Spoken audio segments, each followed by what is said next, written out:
नमस्कार बच्चों, हम क्लास 10th व्याकरण में चौथा चैप्टर जो आपका है रस, इसका वर्णन कर रहे थे। हमने रस की परिभाषा जान ली, रस के प्रकार जान लिए, उनके स्थायी भाव जान लिए और रस के अंग समझ लिए।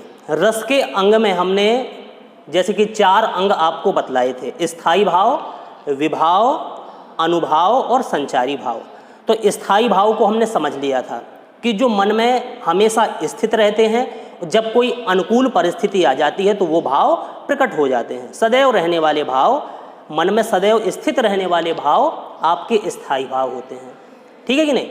अनुभाव के बारे में हमने समझ लिया था कि स्थायी भाव को उत्पन्न करने वाले, किस कारण हमारा स्थायी भाव जागा, स्थायी भाव को जगाने वाले व्यक्ति या स्थायी भाव को जगाने वाली वस्तुएं या कोई कारण जिनके कारण हमारा स्थायी भाव जागे, वो वस्तु या व्यक्ति क्या कहलाते हैं? विभाव। ठीक है ना? विभाव के हमने भेद पढ़ लिए थे, आलंबन, उद्दीपन। ठीक है कि नहीं? आलंबन में 2 भेद पढ़े थे हमने, आश्रय, यानी कि जिसके मन में स्थायी भाव जागता है वो व्यक्ति आपका आश्रय होता है, और जिसके कारण स्थायी भाव जागता है वो विषय कहलाता है। जैसे एक हमने उदाहरण आपको दिया था कि रास्ते में हम चले जा रहे और अचानक कोई सांप दिखाई दे जाए, तो सांप को देखने से हमारे मन में भय हो जाएगा, डर सा पैदा हो जाएगा, भय लगने लगेगा, है कि नहीं? तो भय पहले से हमारे अंदर था, लेकिन अनुकूल परिस्थिति जैसे सांप को देख लिया तो वो प्रकट हो गया, तो ये हमारा स्थायी भाव जाग गया। स्थायी भाव को किसने जगाया? किसे देख के भय पैदा हुआ? सांप को देख के, तो ये सांप हमारा विभाव हो गया। तो आप स्थायी भाव और विभाव के बारे में समझ गए। आज का वीडियो खास जो हमारे रस का तीसरा अंग है अनुभाव। 4 अंग होते हैं ना, स्थायी भाव, विभाव, अनुभाव और संचारी भाव। तो आज तीसरा अंग हमें सुनना है, रस का अनुभाव के बारे में जानना है कि अनुभाव क्या है। अच्छा, तो अनुभाव के बारे में आप लोग समझ लीजिए कि स्थायी भाव हमारे मन में जागा। स्थायी भाव किसने जगाया? वो तो आपका विभाव हो गया। जैसे सांप को देख के हमारे मन में भाव जागा तो सांप विभाव हो गया। भय जागा तो भय हो गया स्थायी भाव। अब अनुभाव, अनुभाव वो कहलाता है, जैसे कि हमने परिभाषा में आपके लिए लिख दिया कि अनुभाव किसको कहेंगे, समझ लीजिए बेटा। मन में आने वाले स्थायी भाव, मन में आने वाले स्थायी भाव के कारण, मन में जो स्थायी भाव जागा उसके कारण मनुष्य में कुछ शारीरिक चेष्टाएं उत्पन्न होती हैं। जो शारीरिक चेष्टाएं उत्पन्न होती हैं, जैसे स्थायी भाव जागा, अब उसके कारण जो शारीरिक क्रियाएं शुरू हो जाएं, है कि नहीं? उस रस के जागने के द्वारा, रस के जागने के बाद, रस प्रकट होने के बाद हम क्या कार्य करने लगे, कौन कौन सी क्रियाएं करने लगे, वो सारी क्रियाएं, वो सारी चेष्टाएं क्या कहलाती हैं? अनुभाव कहलाती हैं। ठीक है कि नहीं? समझ में आ गई बात? यानी कि मन में आने वाले स्थायी भाव के कारण, मन में जो हमारा स्थायी भाव जागा उसके कारण, जब स्थायी भाव कोई जागता है उसके कारण मनुष्य में कुछ शारीरिक चेष्टाएं या कुछ शारीरिक क्रियाएं शुरू हो जाती हैं। ठीक है कि नहीं? उन उत्पन्न हुई उन्हीं क्रियाओं को, उन्हीं चेष्टाओं को हम बेटा क्या कहते हैं? अनुभाव। ठीक है ना? जैसे दूसरी अर्थात देखिए, वे गुण किसे कहेंगे? अनुभाव। दूसरे अर्थों में हमने समझा दिया आपको कि वे गुण और क्रियाएं जिनसे रस का बोध होता है। ऐसे हम कुछ कार्य करने लगे कि पता चल जाए कि हाँ, इसके मन में रस पैदा हो गया है, रस उत्पन्न हो गया है। ठीक है ना? भयानक रस पैदा हो गया है, भय नामक स्थायी भाव पैदा हो गया, या और कोई स्थायी भाव किसी रस का प्रकट हो गया है। तो वे गुण और क्रियाएं जिनसे रस का बोध हो। ठीक है कि नहीं? और दूसरे अर्थों में मनोगत भाव को व्यक्त करने वाले, मन के भाव को व्यक्त करने वाले शरीर के विकार या क्रियाएं अनुभाव कहलाती हैं। ठीक है कि नहीं? जब हमारे मन में स्थायी भाव जागता है, स्थायी भाव जागने के बाद हम कुछ क्रियाएं शुरू कर देते हैं जिससे पता चल जाता है कि इसके अंदर ये रस है कि नहीं, यानी कि ये स्थायी भाव पैदा हो गया है इसके अंदर। जैसे उदाहरण के तौर पर समझ लीजिए, आपको समझ में आ जाएगा कि अनुभाव है क्या। जैसे हम रास्ते में चले जा रहे, हमने वही सांप देखा। अब सांप को देखने के कारण हमारे मन में भय पहले से छिपा हुआ था, स्थित था, लेकिन सांप को देखने के बाद वो प्रकट हो गया, पैदा हो गया। ठीक है नहीं? तो भय पैदा हो गया, तो स्थायी भाव हो गया हमारा भय। अब स्थायी भाव पैदा होने के बाद हम क्या क्रिया करेंगे? ठीक है कि नहीं। तो भय जब हमारे अंदर पैदा हो गया, अब सांप को देखकर हम कहो यहाँ से वहाँ भागने लगे, कुछ क्रियाएं, कुछ विकार, है कि नहीं, कुछ शारीरिक चेष्टाएं जो होने लगे स्थायी भाव पैदा होने के बाद, रस पैदा होने के बाद, तो वो शारीरिक क्रियाएं, चेष्टाएं ही अनुभव होती हैं। जैसे सांप को देख के अपने बचाव के लिए जोर जोर से चिल्लाने लगना, हम चिल्लाने लगे, ठीक है कि नहीं, तो वही चिल्लाना क्या हो गया आपका अनुभव, ठीक है। जैसे उदाहरण के तौर पे हम बता दें, सांप को देखकर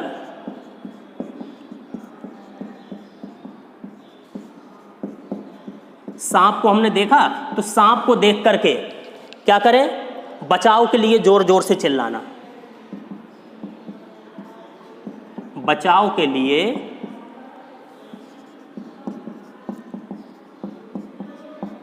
जोर जोर से चिल्लाना। तो बताओ बेटा, ये क्रिया शुरू हो गई। जब हमारे अंदर भय पैदा हुआ, भय नामक स्थायी भाव पैदा हो गया, कोई भी स्थायी भाव, किसी भी रस का स्थायी भाव पैदा हो, तो कुछ क्रियाएं जब जो शुरू हो जाएं, जो क्रियाएं हम करना शुरू कर दें, वही क्रियाएं, वही चेष्टाएं अनुभव कहलाती हैं। जैसे सांप हमने देखा, तो हम अपने बचाव के लिए जोर जोर से चिल्लाएंगे, अरे भैया बचाओ, दौड़ो, ये सांप काट लेगा, बचाओ बचाओ। तो ये आवाज़ लगाना, चिल्लाना, सांप को देखकर अपने बचाव के लिए जोर जोर से चिल्लाना, तो ये क्रिया शुरू हो गई ना। भय जब पैदा हुआ, स्थायी भाव पैदा हुआ, तो ये क्रिया पैदा हो गई सांप को देखने के बाद। तो ये बचाव के लिए चिल्लाना, ये क्या हो गया बेटा, अनुभव। वही शारीरिक क्रियाएं अनुभव कहलाती हैं। स्थायी भाव पैदा होने के बाद जो शारीरिक चेष्टाएं या क्रियाएं शुरू हो जाती हैं, उसी को हम अनुभव कहते हैं, ठीक है ना। जैसे सांप को देखकर बचाव के लिए हमने जोर जोर से चिल्लाना शुरू कर दिया, ठीक। तो इस तरह आपने समझ लिया कि बाह्य चेष्टाओं से दूसरों पर भी यह प्रकट हो जाता है कि उसके मन में अमुक भाव जागा हुआ है। अब जैसे हम सांप को देख के बचाओ बचाओ चिल्लाएंगे, तो जो सुनने वाले होंगे, जो हमें देख रहे होंगे, सुन रहे होंगे, तो वो दूर से ही उन्हें पता चल जाएगी कि इसके मन में भय पैदा हो गया है। सांप को देख करके इसके मन में डर पैदा हो गया है, भय पैदा हो गया है, ठीक है कि नहीं। तो ये भय स्थायी भाव पैदा हो गया और ये क्रिया हम शुरू कर देने लगे। और कहो सांप को देख के हम दौड़ने लगे, दौड़ना, यहाँ पर दौड़ना भी देखो, ये क्रिया शुरू हो गई सांप को देखने के बाद, तो दौड़ना भी आपकी क्या हो सकती है, अनुभव, ठीक है कि नहीं।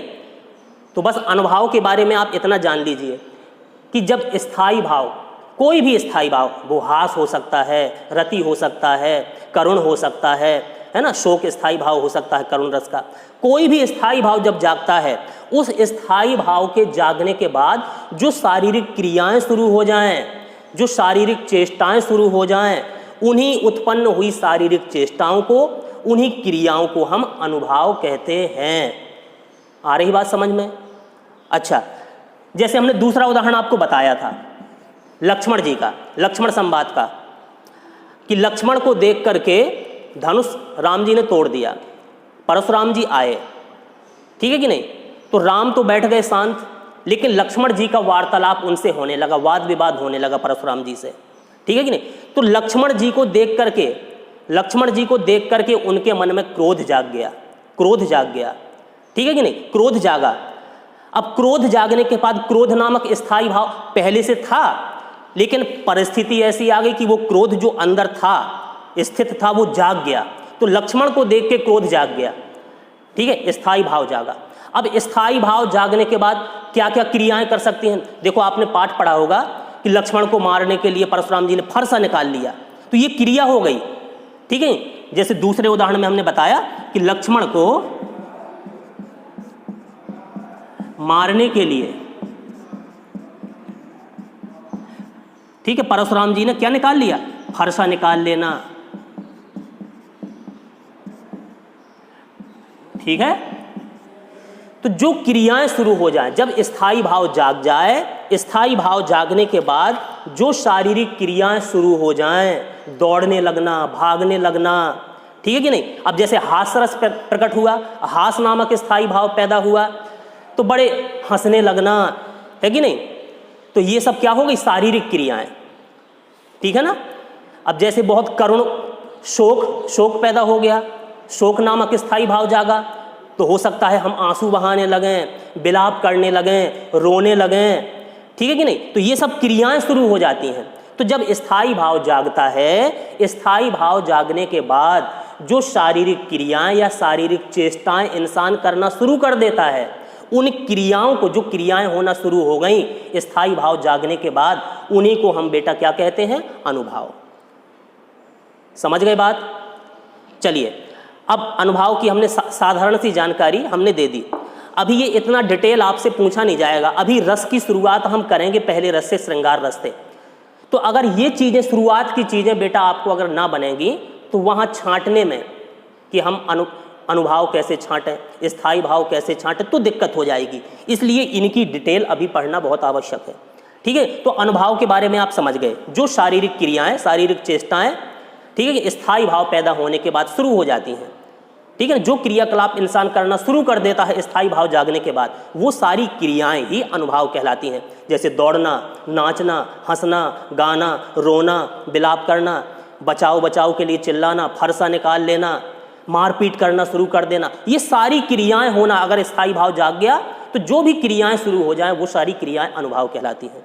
ठीक है, अब सुन लीजिए, अनुभाव के 4 भेद होते हैं, 4 प्रकार के अनुभाव होते हैं बेटा, सुन लीजिए। देखिए बेटा, जो हमने बता रहे हैं कि अनुभाव कितने प्रकार के होते हैं, अभी अनुभाव की डिटेल आपने समझ ली है कि नहीं। जो क्रियाकलाप स्थायी भाव जागने के बाद जो हम करना शुरू करते हैं वो अनुभाव कहलाते हैं। अनुभाव के 4 भेद होते हैं, 4 प्रकार के बेटा अनुभाव होते हैं। ठीक है कि नहीं। पहला अनुभाव होता है कायिक अनुभाव, दूसरा होता है मानसिक, तीसरा सात्विक अनुभाव और चौथा होता है आहार्य अनुभाव। ये 4 प्रकार के अनुभाव होते हैं। अब थोड़ा सा इनको समझ लें हम कि कायिक अनुभाव क्या है, मानसिक अनुभाव क्या है, सात्विक अनुभाव क्या है और आहार्य अनुभाव क्या है। तो पहला है कायिक अनुभाव। अब कायिक का मतलब होता है बेटा काया, काया से लिया गया है ये कायिक शब्द। ठीक है नहीं, काया में एक प्रत्यय जुड़ गया है, कायिक, काया में एक प्रत्यय जोड़ दिया है। तो कायिक यानी शरीर से संबंधी, जो ऊपर से हमारा शरीर दिखाई देता है, इस शरीर से जो क्रियाएं हम स्वेच्छा से करने लगे। ठीक है कि नहीं। अनुभाव पढ़ रहे हैं, अनुभाव का मतलब स्थायी भाव जागने के बाद, स्थायी भाव प्रकट होने के बाद होने वाली क्रियाएं ही अनुभाव हैं। तो शरीर से संबंधित जो क्रियाएं शुरू हो जाएं, ऊपर से दिखाई देने वाले इस शरीर के अनुसार जो क्रियाएं हम करना शुरू कर दें, वो कायिक अनुभाव कहलाती हैं। जैसे देखो परिभाषा में हमने लिखा है कि आश्रय द्वारा। अब आश्रय कौन है?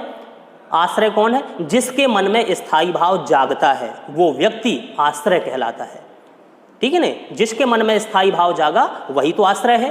तो आश्रय द्वारा इच्छा पूर्वक की जाने वाली, ठीक है, आश्रय के द्वारा इच्छा पूर्वक की जाने वाली आंगिक चेष्टाओं को कायिक या शरीर से संबंधी अनुभाव कहा जाता है। ठीक है नहीं, फिर से एक बार सुन लीजिए, जिसके मन में स्थायी भाव जागता है, ठीक है, जिसके मन में स्थायी भाव जागा, उस आश्रय के द्वारा इच्छा पूर्वक की जाने वाली, अपनी इच्छा के अनुसार जो आंगिक चेष्टाएं, उसके शरीर के जो ऊपर दिखाई देने वाले अंगों के द्वारा जो क्रियाएं शुरू हो जाती हैं, अंगों के द्वारा जो वो क्रिया शुरू करता है, वो कैसी? इच्छा पूर्वक कर भी सकता है और ना भी करे, इच्छा पूर्वक। ठीक है, तो आश्रय द्वारा इच्छा पूर्वक की जाने वाली आंगिक चेष्टाओं को, शरीर के अंगों की जो चेष्टाएं शुरू हो जाती हैं, बाह्य अंगों की, ठीक है कि नहीं, उसी को हम कहते हैं कायिक अनुभाव, शरीर से संबंधी अनुभाव। जैसे उछलना, अब उछलेंगे दिखाई देगा सबको, उछल रहे हैं, पैरों से उछल रहे, ठीक है नहीं, उछलना, कूदना, इशारा करना, ये आंगिक क्रियाएं हैं जो हमें देखने से ही पता चल जाएंगे कि ये उछल रहा है, ये कूद रहा है, ये इशारा कर रहा है। तो ऐसी क्रियाएं जो ऊपर के शरीर से दिखाई देने वाले इस शरीर से जो आंगिक क्रियाएं हम शुरू कर दें करना, ठीक है, उनको कहते हैं कायिक अनुभाव। समझ गए कायिक अनुभाव? कि जो शरीर की क्रियाएं हम शुरू हो जाती हैं वो दिखाई देती हैं सबको कि ये क्रिया ये कर रहा है, ये नाच रहा है, ये दौड़ रहा है, ये भाग रहा है, ये उछल रहा है, ये इशारा कर रहा है, ये सारी क्रियाएं आपकी कायिक अनुभाव के अंतर्गत आती हैं। ठीक है, तो आश्रय द्वारा इच्छा पूर्वक की जाने वाली आंगिक चेष्टाओं को कायिक अनुभाव कहते हैं, जैसे उछलना, कूदना, इशारा करना आदि। तो कायिक अनुभाव आप लोग समझ लिया, ठीक है ना, ऊपर दिखाई देने वाले शरीर की क्रियाएं जो हम करें। दूसरा है मानसिक अनुभाव। मानसिक, ये वैसे पता तो चल जाता है लेकिन अंदर ही रहता है, जैसे हृदय की भावना के अनुकूल।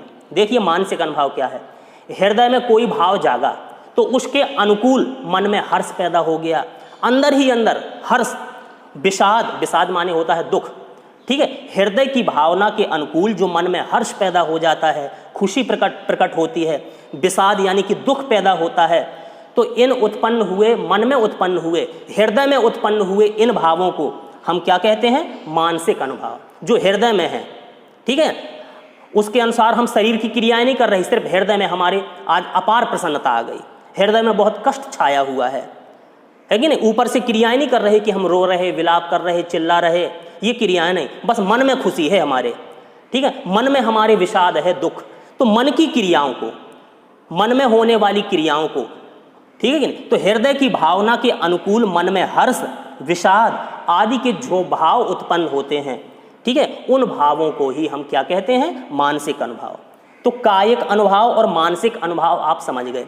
कायिक अनुभव शरीर की क्रियाएं जो सबको दिखाई देती कि ये क्रिया कर रहा है, ये ठीक है, उछल रहा है, कूद रहा है, भाग रहा है, इशारा कर रहा, तो ये कायिक अनुभव। जो हमारे मन में जो क्रियाएं शुरू हो जाएं, दिखाई ना दे कोई को, मन में वो क्रियाएं हैं, मन में हमारी खुशी है, मन में हमारे दुख छाया हुआ है, तो मन की जो क्रियाएं शुरू हो जाएं, मन में जो क्रिया हैं, ठीक है ना, मन में जो भाव प्रकट हो रहे हैं, मन के अनुसार हम दुखी हो गए, अंदर ही अंदर हम दुखी हो गए, अंदर ही अंदर हम खुशी हो गए, तो ये मन की जो भाव प्रकट हो रहे हैं, मन की जो क्रियाएं, मन में क्रियाएं जो हो रही हैं, वही आपके मानसिक अनुभव है। ठीक है ना? चलिए तीसरा अनुभव हम और समझ लें, तीसरा और चौथा अनुभव। देखिए बेटा, तीसरा जो अनुभव होता है उसको कहते हैं हम सात्विक अनुभव। सात्विक अनुभव, अब सात्विक अनुभव क्या है? सात्विक अनुभव हम किसको कहेंगे? यानी कि जिन शारीरिक विकारों या क्रियाओं पर आश्रय का कोई वश न हो, जिसके मन में स्थायी भाव पैदा हो रहा है, ठीक है, स्थायी भाव पैदा होने के बाद कुछ ऐसी क्रियाएं शुरू हो जाएं कि जिन क्रियाओं पर मनुष्य का वश नहीं होता है, अपने आप वो स्वतः वो क्रियाएं होना शुरू हो जाती हैं। ठीक है, तो वही आपके कहलाते हैं सात्विक अनुभव। सात्विक अनुभव यानी कि जिन शारीरिक विकारों पर या जिन शारीरिक क्रियाओं पर आश्रय का या जिसके मन में स्थायी भाव पैदा हुआ है, उस व्यक्ति का उन क्रियाओं पर कोई वश नहीं होता है, ऐसी क्रियाएं कहलाती हैं आपकी सात्विक अनुभव। जैसे ये 8 प्रकार की होती हैं, 8 प्रकार की सात्विक अनुभव की संख्या 8 मानी गई है। ये 8 प्रकार की क्रियाएं होती हैं सात्विक अनुभव के अंदर। कभी कभी कोई हम ऐसी बात सुन लेते हैं, ऐसी कोई घटना घटित हो जाती है कि ठीक है, तो पहली क्रिया शुरू हो जाती है स्तंभ। स्तंभ क्या है? शरीर की गति रुक जाना, अपने आप शरीर स्थिर हो गया, शरीर स्थिर हो गया, उसकी गति, पैर नहीं चल रहे, आगे को चलाना चाहते हैं लेकिन पैर नहीं चल पा रहे, शरीर की गति रुक जाना। अब इस ऐसी क्रियाएं मनुष्य का कोई वश नहीं है, अपने आप होती हैं, अनायास ये क्रियाएं होती हैं। कोई ऐसी घटना या कोई ऐसा कारण हमारे सामने हो जाए तो ये क्रियाएं स्वतः अपने आप शुरू हो जाती हैं, आश्रय का कोई वश नहीं होता है इन क्रियाओं पर। तो ऐसी उत्पन्न हुई क्रियाओं को ही सात्विक अनुभव कहते हैं। ठीक है, जैसे स्तंभ, शरीर की गति रुक जाना, कभी कभी स्वेद। अब स्वेद क्या है? कोई ऐसी बात हम सुन लें, अपने आप शरीर से पसीना निकलने लगता है, पसीना आ जाता है शरीर में, घबराहट के कारण पसीना निकलने लगता है, तो पसीना आ जाना, अब ये इंसान निकाल नहीं रहा, अपने आप स्वतः ऐसी घटना घटित हो गई, ऐसी बात हमने सुन ली कि स्थायी भाव जागा तो अपने आप पसीना आने लगा, तो पसीना आना जिसको हम स्वेद कहते हैं। कभी कभी रोमांच, अपने आप शरीर के जो रोम होते हैं वो खड़े हो जाते हैं, रोए खड़े हो जाना, जिसको रोमांच कहते हैं। स्वरभंग, कभी कभी ऐसी घटना घटित हो जाती है, कोई ऐसी बात हम सुन लेते हैं कि हमारी फिर आवाज़ हम निकालना चाहते हैं लेकिन आवाज़ ही सही ढंग से नहीं निकलती है, तो यही कहलाता है स्वरभंग, यानी कि स्वाभाविक रीति से आवाज़ का ना निकलना, ये सब क्रियाएं शुरू हो जाती हैं। कभी कभी कंप, शरीर कांपने लगता है कोई बात सुन करके, ठीक है, कोई घटना घटित हो जाए तो शरीर कांपने लगता है, जिसको कंप कहते हैं। आगे एक शब्द आया है विवरणता, कोई ऐसी घटना या ऐसी बात हम सुन लें कि हमारे चेहरे का रंग ही बदल जाए, रंग बिल्कुल उड़ जाए चेहरे का, ठीक है कि नहीं। अश्रु, आंसू निकलने लगे आंखों से आंसू निकलने लगते हैं। अब आंसुओं पर आपका बस नहीं है कि जब आप निकालें आंसू तभी निकलें। प्रलाप, कभी कभी कोई ऐसी घटना घटित हो जाती है कि हमारा शरीर चेतना शून्य हो जाता है बिल्कुल, कि अब इसमें जान नहीं रही है शरीर में, चेतना शून्य होकर के शरीर की सुध बुध खो देता है, ठीक है नहीं। जैसे भगवान श्री कृष्ण ब्रज से यानी गोकुल से जब मथुरा चले गए तो माता यशोदा सुध बुध अचेत हो गई, उन्हें अपने शरीर का ही भान नहीं रहा। तो ये सारी क्रियाएं जिन पर इंसान का बस नहीं होता है, जिसके मन में स्थायी भाव जागते हैं, उस आश्रय का जिन क्रियाओं पर कोई वश ना हो और क्रियाएं हो रही हैं, लेकिन उन पर उसका वश कोई नहीं है, तो ऐसी क्रियाएं ही आपकी सात्विक अनुभाव के अंतर्गत आती हैं। ठीक है, एक लास्ट और बचा है आपका, उसको और सुन लीजिए। चौथा और लास्ट अनुभाव होता है आपका बेटा आहार्य अनुभाव। अब आहार्य अनुभाव क्या है? मन के भावों के अनुसार, मन में कभी कोई स्थायी भाव जागा, हमारे जाग गया, स्थायी भाव उत्पन्न हो गया, तो उस स्थायी भाव जागने के बाद, ठीक है, अगर कोई इंसान अलग अलग प्रकार की कृत्रिम वेशभूषा रचना शुरू कर दे, कृत्रिम वेश रचना करने को हम आहार्य कहते हैं। ठीक है कि नहीं? कभी कोई पुरुष है, कहो वो स्त्री बन के नाचने लगे भगवान के सामने, ठीक है, यानी कि भगवान के प्रति उसके मन में अगर प्रेम, देव विषयक रति पैदा हो गया, तो वो कहो भगवान को अपना पति समझने लगे और भगवान की वो पत्नी इंसान ही बन जाए, तो कहो साड़ी आड़ी पहन करके उसके सामने नाचने लगे, ईश्वर के सामने। तो स्थायी भाव जागने के बाद अगर कोई इंसान या कोई आश्रय जिसके मन में स्थायी भाव जागता है, अगर वो कोई कृत्रिम वेशभूषा रचना शुरू कर दे, तो उस कृत्रिम यानी कि बनावटी वेशभूषा रचने को ही हम आहार्य अनुभाव कहते हैं। ठीक है कि नहीं? तो ये 4 प्रकार के अनुभाव आपने सीख लिए, सुन लिए। इतना डिटेल आपसे पूछा नहीं जाएगा, सिर्फ आपको ये पहचानना पड़ेगा कि ये अनुभाव है। अनुभाव क्या है? यानी कि स्थायी भाव जागने के बाद, ठीक है, आश्रय के मन में स्थायी भाव जब जागता है, तो स्थायी भाव जागने के बाद में जो शारीरिक क्रियाएं, जो मानसिक क्रियाएं शुरू हो जाती हैं, ठीक है कि नहीं, जो कायिक क्रियाएं शुरू हो जाती हैं, मानसिक या सात्विक क्रियाएं शुरू हो जाती हैं, उन सारी उत्पन्न होने वाली क्रियाओं को हम क्या कहते हैं? अनुभाव कहते हैं। तो ये आपने जान लिया। स्थायी भाव जागने के बाद जो इंसान क्रिया करना शुरू कर दे, कोई चेष्टाएं करना शुरू कर दे, जो जो क्रियाएं उत्पन्न होने लगे स्थायी भाव जागने के बाद, वो सारी क्रियाएं अनुभाव कहलाती हैं, अनुभाव के अंतर्गत वो आती हैं। ठीक है कि नहीं? अब हम अगले वीडियो में चौथा टॉपिक जो आपका है शरीर, ये रस के अंगों जो पढ़ रहे हैं, रस का चौथा अंग जो आपका है संचारी भाव, इसके बारे में हम थोड़ा सा समझेंगे, जानेंगे। तो इस वीडियो को अभी आप अनुभाव को बहुत अच्छी तरह से आप लोग समझिए, पढ़िए, कहीं कोई दिक्कत होती है बराबर आप पूछते रहिए। ठीक है कि नहीं? इसलिए अब यहीं समाप्त होता है। धन्यवाद।